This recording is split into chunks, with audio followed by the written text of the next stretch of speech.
Vale, Electrobattle, un saludo por favor. Vale, Piro. Esto parece una foto de clase, ¿eh? Falta el profesor y el profesor ahí antes. Hijos de puta. Bueno, por favor, que levante la mano la persona que me ha pedido una muerte electro. Vale, Sandreta. ¿Contra quién? Es la primera vez que una chica reta en una muerte electro. Un aplauso, por favor.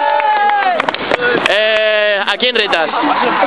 Pues voy a retar a Frida una muerte electro. ¿Por qué? Porque creo que se lo ha buscado ella misma desde el momento que me dijo que besitos, ya no íbamos a ser amigas, que íbamos a ser rivales. Pues creo que por eso le he pedido la muerte electro.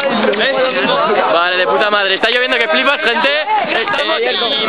Y la semana que viene, vale, será el Virtus, la muerte electro. Espérate, campeón. ¡El moco! Sí, Semi Javi, su muerte electro este domingo en Ruinas de Aragón. Y la que viene, ¿vale? Lo más seguro es que ya me vaya a Barcelona para el tema del Virtus Barcelona.